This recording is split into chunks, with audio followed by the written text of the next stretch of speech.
17h40, Madame, Monsieur, bonsoir. Bienvenue dans le Flash sur RTI2. En Côte d'Ivoire, les pays ouest se situent entre les fleuves Cavally et Sassandra. Le nombre peut être estimé à près d'un demi-million d'habitants. Administrativement, les ouest sont repartis entre les localités de Fakobli, Kouibli, Bangolo, Dieucoué, Guiglo, Taï, Bloluquin et tout le Pleu. Mais en ce jour, intéressons-nous aux Wobebli. Ceux-ci, dans leur organisation sociale actuelle, n'ont pas de roi comme autorité traditionnelle. Ils ont mis en place deux provinces, celle du nord ou du Guémon et celle du sud ou du Cavally. Selon les anciens, le royaume a existé dans le Wobebli pour revenir à cette donne et être conforme à la loi 2014 portant statut de la Chambre des rois et des chefs traditionnels en Côte d'Ivoire. Plus de 200 chefs traditionnels se sont retrouvés récemment à Zéaglo pour adopter la charte de l'union de tous les Ouais qui fondent le royaume. Le roi et la ville devant abriter le palais royal seront bientôt connus. C'est le dossier de ce soir proposé par nos reporters Théodore Zouzou et Gilles Tonien. Dans la commune de Cocody, les habitants du quartier Deux Plateaux sont gênés par la présence d'un marché à proximité de leur domicile. Les commerçants, eux, ont pourtant été appelés à s'installer sur un site nouveau. Jusque-là, rien n'est fait et les habitants du quartier ont fini par s'habituer à cette situation difficile. C'est un reportage d'Abdoulaziz Guira, Aïcha Guiri, à suivre dans l'édition de ce soir. Le comité de gestion de solidarité et de développement, en collaboration avec le bureau des jeunes et des populations de Sangbouirane, a organisé ce dimanche l'opération Balai devant ta maison.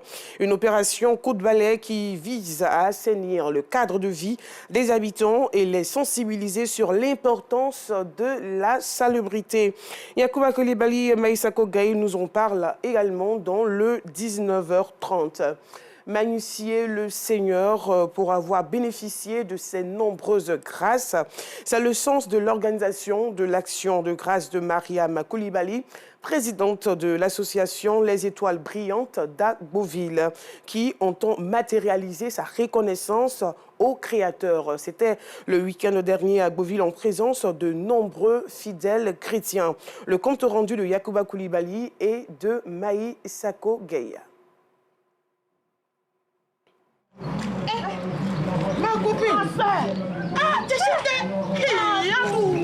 Après avoir traversé une jeunesse difficile, Bibeta et sa meilleure amie de longue date se retrouvent à nouveau. Chacune découvre la réussite sociale de l'autre. Toutes les deux, elles ne manquent pas d'exprimer leur reconnaissance à Dieu. Nous étions ensemble dans les moments difficiles, des moments très difficiles. Mais aujourd'hui, vraiment, nous sommes retrouvés. Dieu nous a fait grâce. Donc c'est pour cela nous voulons rendre gloire à Jésus pour ce qu'il fait pour nous. Pour encourager l'action de Bibeta et de sa meilleure amie, Mariam Coulibaly, présidente de l'association Les Étoiles Brillantes d'Agboville, a organisé le dimanche 3 décembre 2023 une messe d'action de grâce dans la capitale de l'Agnébi-Tiassa. Un rendez-vous religieux pour également témoigner sa reconnaissance au Seigneur pour tous les défis relevés dans sa vie. Dieu a fait des merveilles dans la vie de mes enfants, dans mon foyer, autour de moi et pour mon association. Pendant 9 mois, on a fait des tournées où on n'a pas eu d'accident, on n'a pas eu de maladie. Il fallait qu'on vienne dire merci à Dieu. Une preuve de croyance saluée par le prêtre. Il faut être reconnaissant vis-à-vis de tous et toutes celles qui nous ont fait du bien. Et je pense que pour Mariam Coulibaly, c'est parce que Dieu a été beaucoup pour elle qu'aujourd'hui, elle s'engage à lui dire merci. Et en lui disant merci, nous pensons que Dieu, qui voit le fond de son cœur, ne va jamais l'oublier. Le Seigneur lui a donné beaucoup et elle devait dire merci au Seigneur. Et c'est pour ça qu'il la soutient, parce que c'est une bonne cause. Cette manifestation de reconnaissance a été marquée par le partage d'un repas suivi de remises de dons. Chefs d'État et de gouvernement de la CEDEAO se sont retrouvés ce dimanche lors du sommet de l'instance.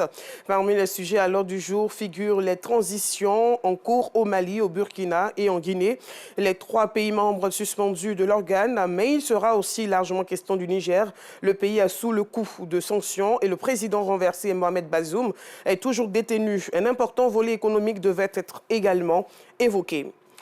Les Égyptiens ont voté ce dimanche pour une élection présidentielle largement éclipsée par la guerre dans la bande de Gaza voisine. Et sans surprise, le président Abdel Fattah al-Sisi est opposé aux 3 autres candidats inconnus du grand public.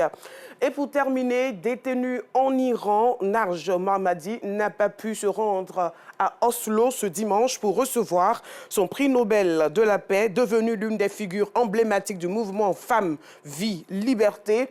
Elle a passé la majeure partie des 2 dernières décennies à faire des allers-retours en prison pour ses positions en faveur des droits des femmes et contre la peine de mort. C'est la fin de ce flash. On se retrouve à 19h30.